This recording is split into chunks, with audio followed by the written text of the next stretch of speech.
Jax was the only human left alive on the Empress's warship, where red lights flashed across metal walls and alarms cried out like dying stars. The Kirillon soldiers marched through the halls with weapons in their claws and murder in their eyes, searching for any sign of movement in the dark. He stayed still inside a cold vent above the engine room, his heart pounding like thunder in a glass cage.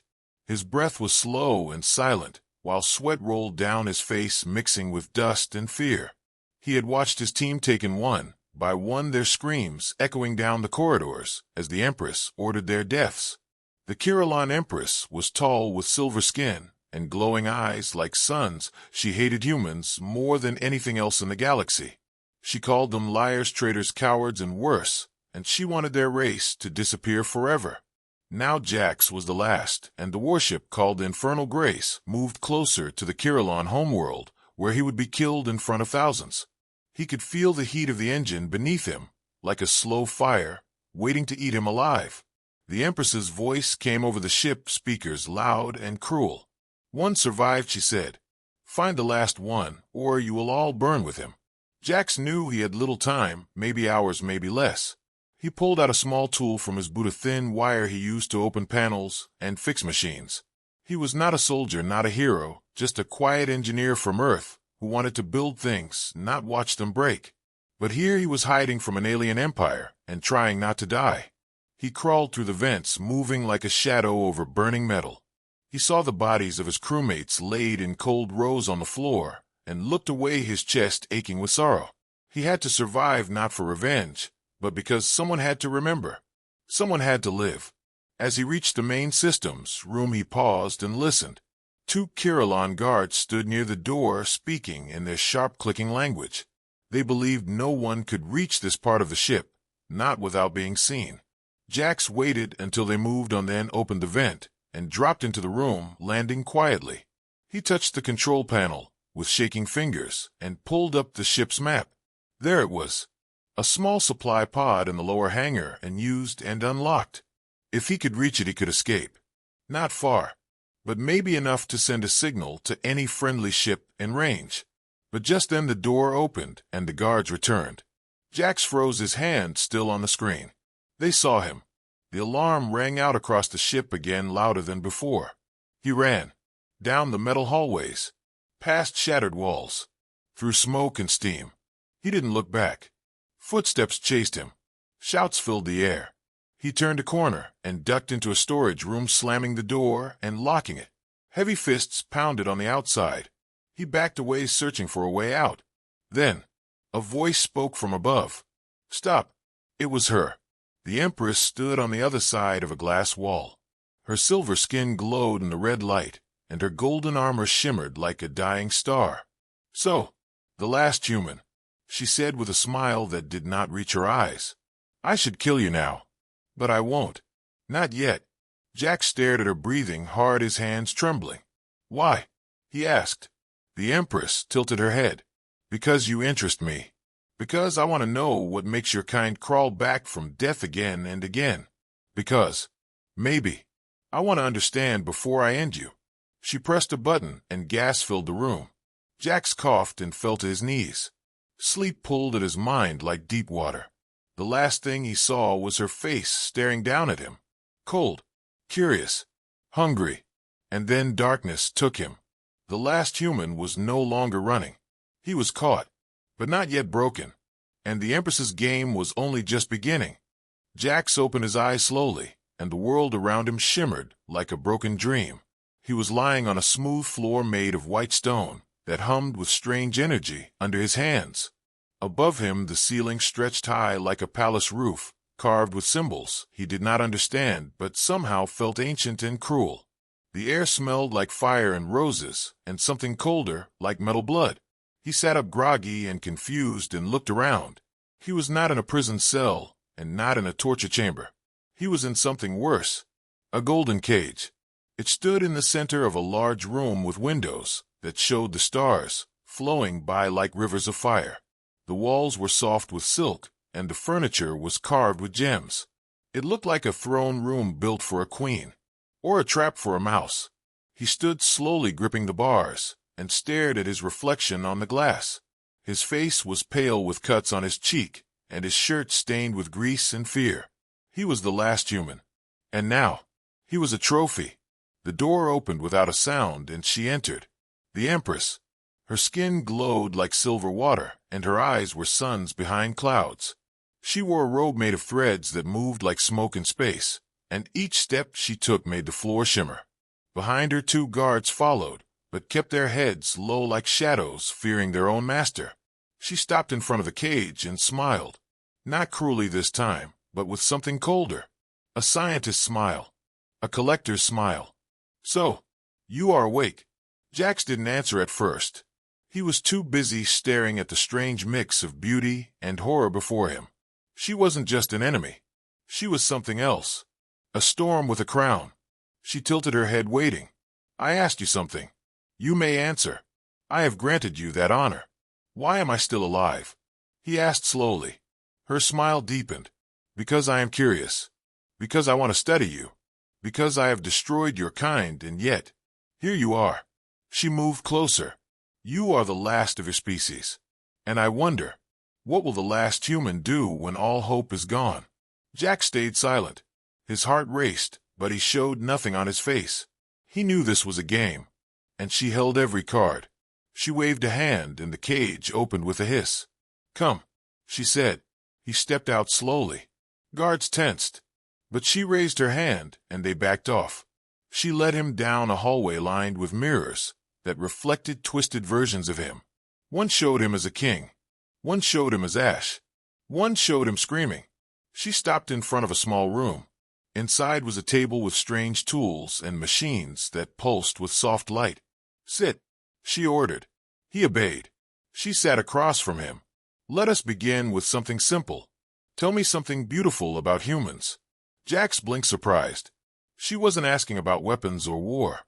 She wanted something else. Something strange. He thought for a moment, then spoke. "Music," he said. "We make music when we're happy, and when we're sad. Even when we're dying, we sing." The Empress raised an eyebrow. "Sing." He hesitated, but then began to hum. A simple tune. One his mother sang when the sky above Earth was filled with smoke and fire. The Empress listened. Her eyes closed for a moment. Then she stood. Enough. She turned and walked away, leaving Jax alone in the silent room. The next day she came again. This time she brought a device. It looked broken. "Fix this," she said. He took it gently. It was a music player. Old. Human-made. He stared at it for a long time. "Where did you get this?" he asked. She did not answer, just watched him with burning eyes. He worked on it for hours, carefully reconnecting wires and smoothing bent metal. When it lit up with a soft green glow, he looked up. "It's working." The Empress took it, pressed a button. A man's voice began to speak. Not just speak, whisper. A love letter. To her. Jax froze. The voice was human. Soft. Sad. "I forgive you," he said. "Even if you destroy us all. I loved you once. And maybe I still do." The Empress said nothing. Her hand shook slightly. She turned off the device. "Leave me." Jax walked back to his cage, but her words followed him. Later that night, she came to him again. No guards this time. Just her. Alone. She stood before the cage and spoke. "He betrayed me. I trusted him. And he left me for his people. He said he would bring peace. But he lied. Because of him. Your world burned." Jax listened. Her voice was calm, but her hands trembled. The room felt heavier than before, like the air itself was grieving. "You hate us," he said. "Yes. Then why spare me?" She looked at him. "Because you remind me of him. But you are not him. You are softer. Smarter. Maybe. Better." She opened the cage again. "Come with me." He followed. They walked to the engine chamber. Fire glowed beneath the floor, and machines hissed like sleeping beasts. She stood near the edge and stared down. "I want you to work here," she said. "You are an engineer." "Yes." He nodded slowly. "Then you may prove your worth. Fix the damage. Make the ship stronger. And I will allow you to live. And if I refuse," she smiled again, "then I will listen to your screams until I forget his voice." Jack said nothing. She handed him a tool. "Start now." As he began to work, he noticed the guards watching from above. But more than that, he saw others. Aliens from other captured worlds. Slaves. Broken. Silent. They watched him. He watched them. And something began to grow in the fire.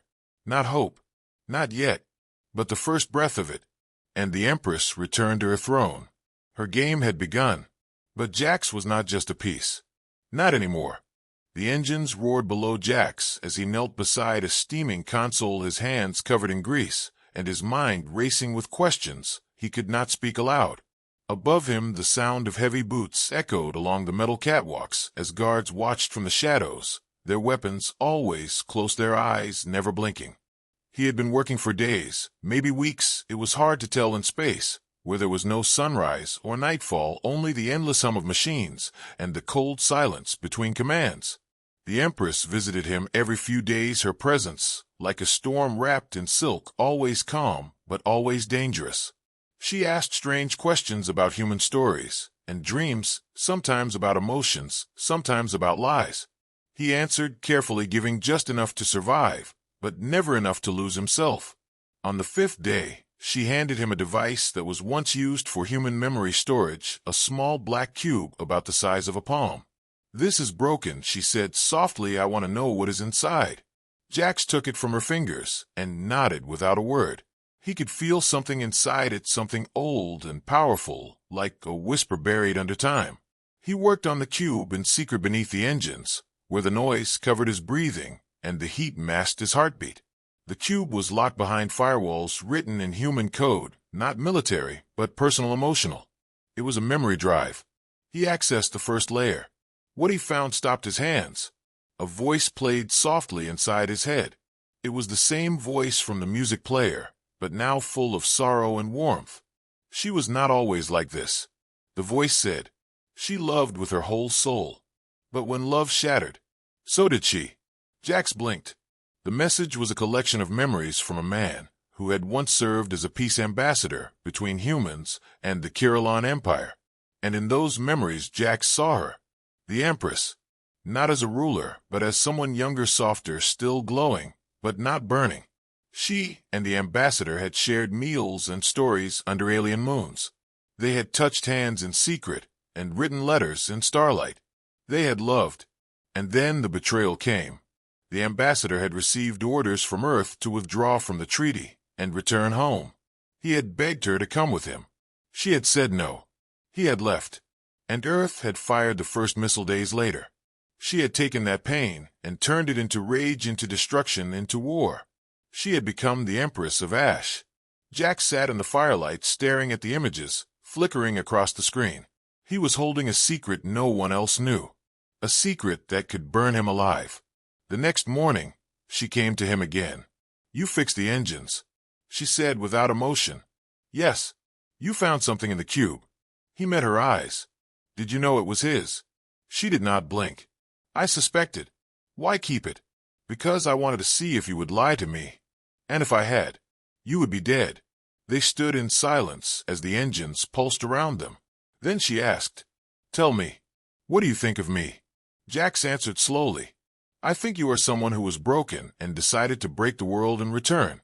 She stared at him, then turned and walked away. Later that day, he was ordered to fix a control panel near the upper decks. It was rare to be allowed there. The halls were lined with black glass, and the guards wore cloaks that shimmered like oil. As he worked, he heard a whisper, a soft voice behind him. "You are human." He turned sharply. A tall figure stood in the shadows. Skin like pale metal, eyes like frozen water. "Yes. Do you want to live?" Jax did not answer. The figure stepped closer and revealed itself as one of the Kirillon scientists. "Not loyal to the Empress. We are many," it said. "We remember when she ruled with balance, not fire. You may be the key." Jax shook his head. "She will never listen." "Then make her," the figure said. Jax returned to the engine room shaken. He began to think, not just of escape, but of something else. Change. That night as he lay in the golden cage again staring at the stars through the glass ceiling, He wondered if redemption was possible for someone like her, or for someone like him. The next day the Empress came without guards. She carried a bottle filled with blue liquid, a rare drink from a forgotten world. She poured 2 glasses and handed him one. "For your work," she said. He took it. They drank in silence. Then she asked, "Do you believe people can change?" "Yes, even after what I have done." Jax looked at her. "Yes, but only if they want to." She laughed softly, a sound like wind over broken stone. "I do not know what I want anymore." He leaned forward. "Then find out, before there is nothing left of you." The Empress stood, and for the first time, she looked uncertain.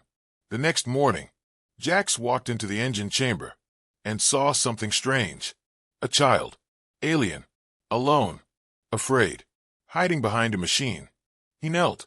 "It's okay," he said gently. The child looked up, eyes wide. "She saved me. But now she forgets I am here." "Who?" "The Empress."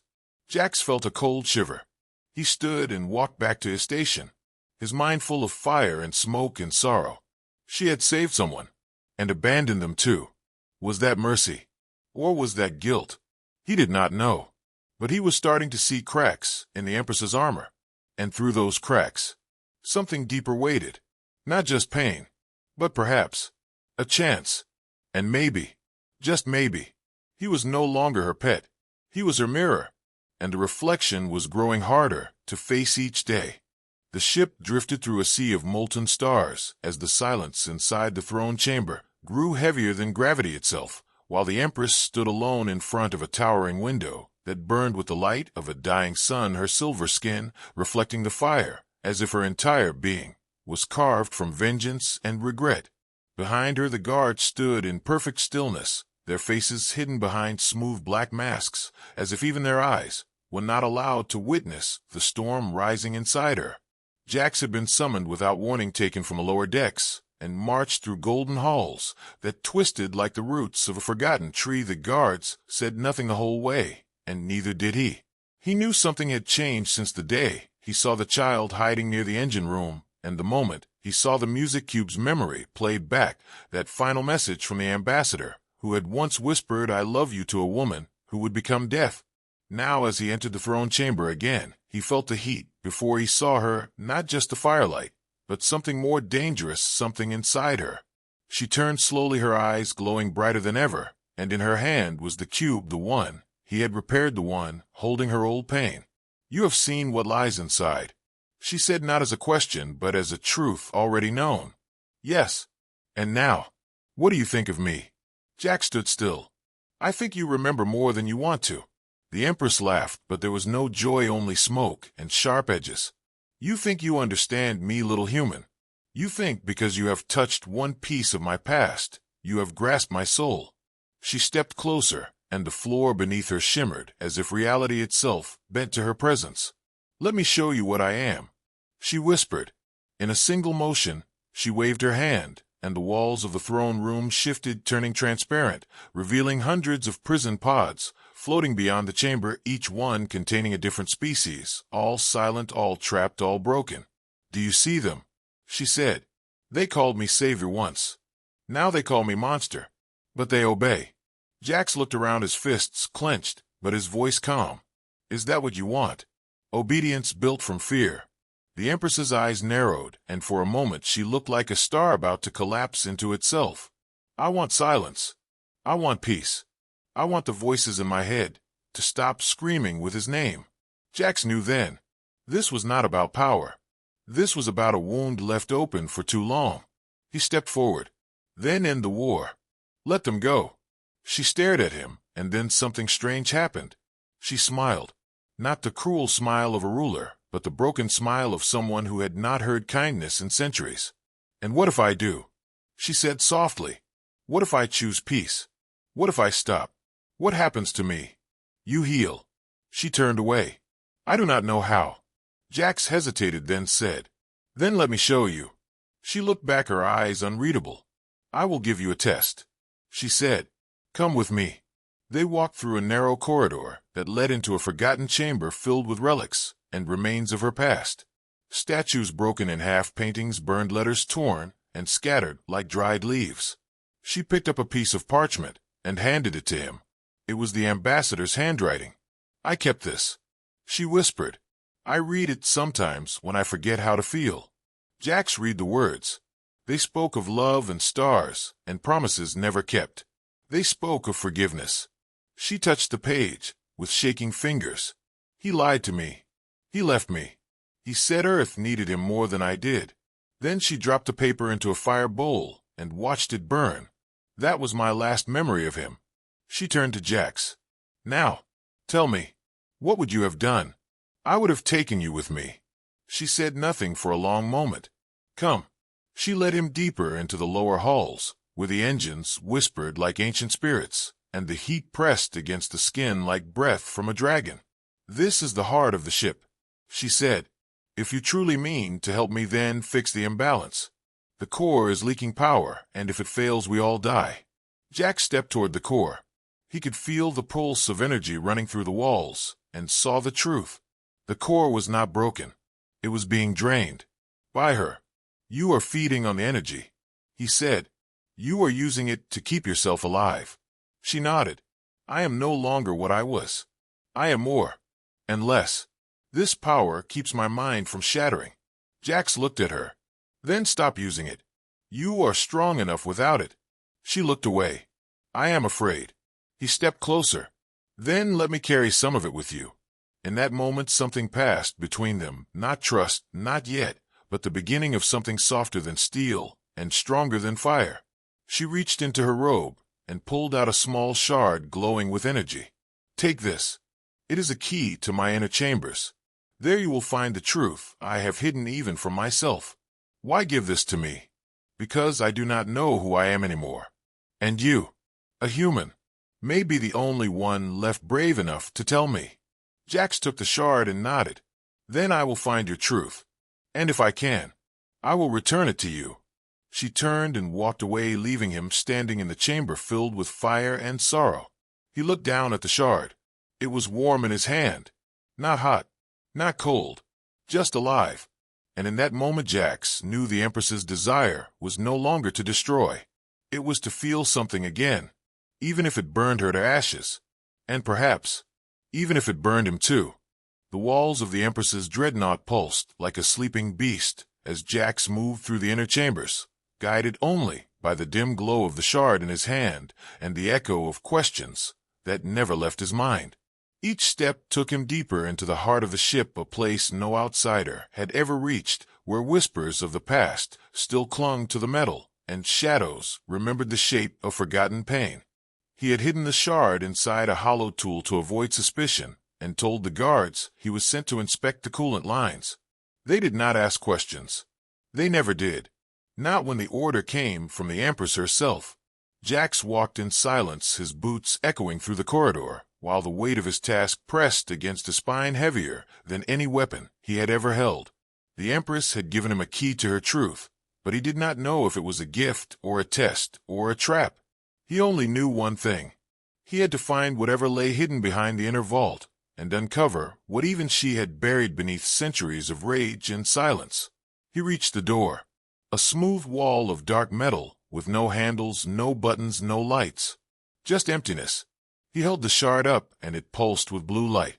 The door dissolved like mist. Inside the chamber, he saw memories carved into glass. Holograms flickered around the room, showing moments that did not belong in any archive or war log. Moments of her laughing in gardens lit by moons, holding hands with the ambassador, dancing slowly, with her eyes closed, singing a soft melody in a language that no longer existed. Then the joy began to crack. Images of betrayal. Him leaving. Her alone. The moment she stood in front of the Kirilon High Council and swore she would never love again, only conquer. Jax turned slowly, taking in every flicker, every scar she had never shown. This chamber was not power. It was pain. In the center of the room lay a sphere. Floating. Beating. Alive. It pulsed in rhythm with the dreadnought. And Jax understood. This was her heart. Not flesh. Not blood. But the emotional core she had torn from herself long ago and locked away, so she could rule, without weakness, without grief, without love. He reached out and touched the sphere, and in an instant her voice filled the room. Not the voice of a ruler, but a whisper. Soft. Afraid. If you are here, then I have allowed you to see me. All of me. Do not forgive me. Just understand. The voice faded and the room grew still again. Jax left the chamber, his hands shaking and his heart burning with something he could not name. He no longer feared her. He pitied her. He respected her. He wanted to help her. But he also knew she had become a symbol of control. And symbols are not easily broken without consequence. When he returned to the engine room, he saw the others watching him. The enslaved engineers from other conquered worlds. Some with bruised arms. Others with hollow eyes. All silent. All waiting. Jax took a risk and spoke. I know what she hides. I know why she burns. They did not respond. Not with words. But their eyes flickered with something he had not seen before. Interest. A spark. We cannot beat her alone. He continued. But we do not have to. We just need to break her mask. Still no words. But someone stepped forward.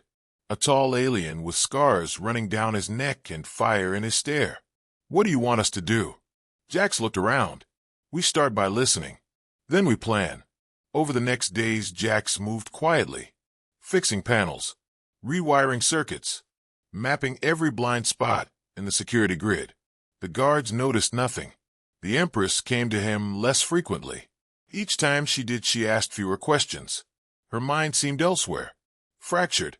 As if the act of sharing herself had left her floating in memories she could no longer ignore. She spoke once of dreams. How she now dreamed of music instead of screams.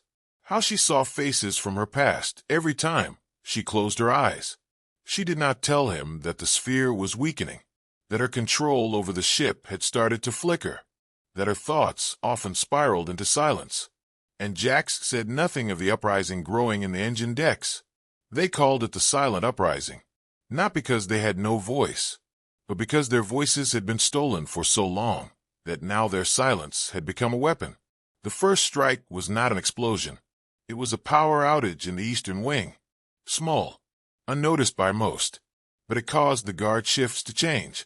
Then a false fire alarm that triggered the water systems and forced 3 guard units into lockdown. Then the doors to the slave decks opened at midnight, just long enough for a message to spread. We are not alone. Jax worked by night. He placed signal scramblers, hijacked communication nodes, linked the prison decks with the core systems so that one signal could free them all. He spoke to the Empress less and less. But when he did, she was different, quieter, uncertain. One evening she asked, "Do you hate me?" He answered, "No, but I hate what you became to survive." She said nothing. Then came the day. The Empress summoned him to the throne room once more. She wore no armor, no crown, only a long robe of white and silver that shimmered like a dying comet. "You have changed me," she said softly, "but I do not know if I should thank you or destroy you for it." Jax met her eyes. "Then do neither. Just choose who you want to be next." She walked past him and stood before the great window. The stars outside did not blink. Then came the signal. The ship's lights flickered. The engines groaned. Doors across the vessel opened in unison. And the Empress turned slowly, eyes wide. "What have you done?" Jax stepped forward. "I gave them a voice. Now you must choose whether to silence them or listen." All over the ship, the prisoners stepped into the halls. No weapons, no fire, just presence. The Empress looked out over her kingdom of silence, and the silence stared back. She did not speak. Not yet. And Jax stood at her side. Not as a prisoner, not as a servant, but as a mirror, reflecting everything she had been, and everything she could become. The alarms howled like dying beasts across the dreadnought as red lights painted every wall in violent flashes, and the ship groaned from within like it had finally awoken from a nightmare that had lasted too long, while silence shattered in every corridor as doors hissed open, and voices, once muted, cried out together for the first time in years. Jack stood in the heart of the command center, his back straight, his hands steady, his breath quiet, while the Empress stared at him with eyes that no longer burned like stars, but trembled with confusion and something close to fear. You did this, she whispered, though the noise around them made it almost impossible to hear. He nodded slowly. They chose to rise. I gave them only the moment. She stepped forward, her robe trailing behind her like smoke, her silver skin now shadowed by the flickering emergency lights, her voice calm but trembling at the edge.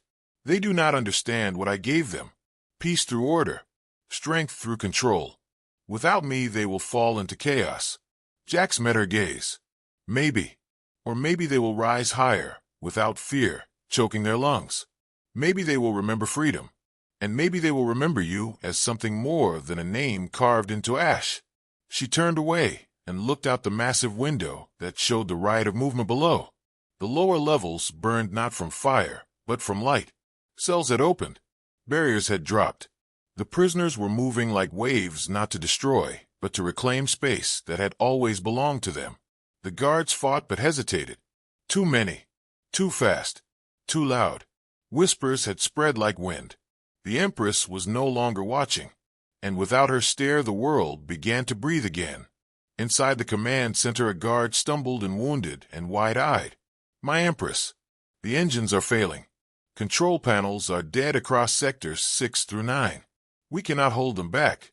The Empress did not look away from the window. Seal the armory. Withdraw all patrols to the core deck. But, do it. The guard obeyed. Jax stepped closer. This is the moment that matters. You can still choose something else. She turned to him. And become what? A ghost. A whisper in their stories. No, I will not fade. Then lead them. Not as a god, but as someone who understands pain. She stared at him. Then at the chaos. Then back. I do not remember how. Let them teach you. Suddenly the lights went out. The hum of the ship died. The silence returned. Not peaceful, but dangerous. Then a soft voice came through the speakers. Not hers. Not Jax's. The voice of a child. Help us. We do not want war. We just want to live. The Empress's hands trembled. That voice. How? Jax looked at her. She is one of yours. You saved her once, but forgot her. Now she remembers you. The Empress stood frozen. The sphere. She whispered. She ran. Past Jax. Through the hallway. Down to the chamber she had sealed long ago. Jax followed. When they reached the room, the walls flickered with memories again. But now they were different. Not just love and betrayal. Now they showed rebellion. Her own soldiers dragging people into cells. Her own words used to silence mothers and children and poets. In the center, the sphere pulsed. Broken. Leaking light like blood. She dropped to her knees. I cut my heart out, so I would not feel. And now, it has poisoned me. Jax knelt beside her. Then take it back. I cannot. You can. She reached out, touched the sphere, and screamed. The sound shook the chamber. Not pain. Grief. The memories poured into her like a storm. Her face twisted. Her hands clutched the edges. But she did not pull away. And when the light faded, she was still. Tears ran down her cheeks. Real. Not crafted from energy or will, but from the place inside her that she had buried. She looked at Jax. What now? He helped her stand. Now you decide what kind of ruler you want to be. They walked back together. No guards. No weapons.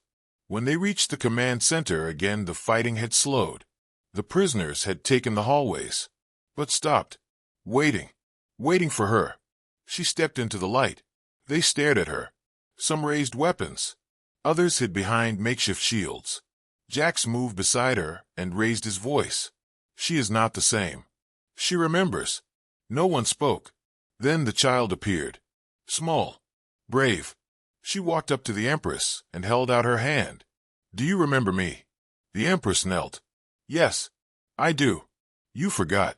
I did. And I am sorry. The child smiled. Then the crowd lowered their arms. Slowly. Together. The uprising was no longer silent. It was heard. The Empress turned to her people. I am still learning, but I will not rule with fear again. Some believed her. Some did not. But no one attacked. Later that night, Jax returned to his quarters. He looked at the stars. He thought of Earth, of his team, of those who never made it. He remembered the fire, and now the ash. But from ash, something new could grow. The Empress stood on the bridge alone once more. But this time she did not look down at her people like a goddess. She looked beside them, and behind her. Jax watched. The fire was still there. But now, it warmed. Instead of burning, the stars above the Kirillon capital shimmered with the cold beauty of distant fires, while the dreadnought known as the Infernal Grace hovered like a wounded beast over the planet it once ruled, from the shadows now scarred and trembling, but still holding its shape through sheer memory and will. Inside its dark halls, once filled with screams and silence, now echoed footsteps of those who had once been prisoners, now free, now uncertain, now standing side by side with those who had long served in silence. Jax walked through the central corridor toward the throne chamber, where the Empress waited, not behind walls of gold or soldiers of stone, but alone, without guards, without weapons, without her crown. He carried no weapon either, only the weight of all that had happened and all that still remained unsaid between them. When he entered the chamber, the lights were soft. The glass above shimmered with the reflection of the blue planet below, and the Empress stood in a simple white robe, staring at the world she had once ruled with fire. She did not turn as he approached. "They say they are ready to speak," she said, her voice quiet, not weak, but no longer sharpened into command. "The council from the outer systems, the survivors, even the generals. They want answers. Then give them," Jax said without pause. She turned slowly, and her eyes were tired, not from sleepless nights, but from carrying centuries of pain and fury that had no place in this new silence. "They want judgment. They want peace. They want to know what I will become." "And what will you become?" "I do not know. That frightens me more than death ever did." "Then perhaps it is the right path." She walked toward him, her steps quiet, her presence no longer burning, but something warmer, something that reached rather than pushed. "I was forged in fire. You know this. I ruled because I had to, because if I stopped I would fall. Now, I have stopped, and I am still here. But I do not know what I am." He looked at her not as a human looking at a conqueror, not as a prisoner staring at a master, but as one soul seeing another, broken in different ways, but still standing. "You are alive. That is enough to begin." She smiled, in a real one, soft and cracked and human in its fragility. "They have asked me to step down, to give up the throne, to face a trial for everything. And will you?" She did not answer immediately. She walked past him to the edge of the chamber, where the great window opened into the stars. "I have seen the beginning and end of empires. I have started wars with a whisper and ended bloodlines with a thought. I know how to destroy. But now they ask me to rebuild, not as a queen, but as one among many. Can you? Do you want to? I do not want to rule anymore, but I want to matter. You already do." She closed her eyes for a moment. "I had a dream last night. I was walking through a field of ash, and something grew there. A flower. Just one. And it burned in my hand, but I did not let go." Jax stepped beside her. "Then let that be your beginning. Not the ash, but the flower." She looked at him, and this time her gaze did not carry weight, but hope. "Then I will face them. But I will not go as a queen." He nodded. Together they walked through the ship, as the halls watched them, not in fear, but in quiet awe. The prisoners no longer cowered. The soldiers no longer marched. They all stepped aside to let them pass. In the central plaza, where the Empress had once delivered execution orders, now stood the gathered voices of rebellion and silence. Ambassadors from shattered worlds. Survivors with eyes still full of ghosts. Children who had only known darkness. And those who once served her, now unsure of what they had become. She stood before them without armor, without a weapon, without her mask. "I come not to beg for mercy," she said, her voice strong but not raised, "but to offer it, not to command, but to listen, not to deny what I have done, but to carry it with me, and let it guide me toward something else." There was silence, long, heavy. Then a voice rose. "What do you call justice for a woman who burned our worlds?" It was the tall alien from the engine decks, the one who had helped Jax, his voice like gravel and grief. She looked at him. "I do not know. But if you decide it, I will not run. Another voice, this time softer. The child who once hid behind a console. Can you still sing? The Empress smiled. Perhaps. But I would like to learn again. Then a third voice. From the crowd. Let her live. Let her serve. Murmurs followed. Not all agreed. Not all forgave. But no one shouted for death. In the end it was decided. The Empress would leave the throne. Not in chains, but in humility. She would stay among the people, not above them, and her name would not be erased, but remembered, not as a monster, but as a warning, and perhaps one day, as a lesson in change. Later that night Jax found her in the garden deck, where green had begun to return, where real plants grew under artificial suns, and small birds chirped songs from forgotten earth. She was kneeling beside a single flower, not planted, just grown, alone. He knelt beside her. You stayed. She looked at him. So did you. What now? Now. We build. Together. She reached out and touched the flower. It burned her fingertip. She did not pull away. And from that fire, something new began. The stars above turned. The dreadnought floated. Not as a weapon, but as a home. And the last human, who once hid in a vent, stood beside the last Empress, who once ruled in flame. Together, they faced the stars, not in fear, but in hope.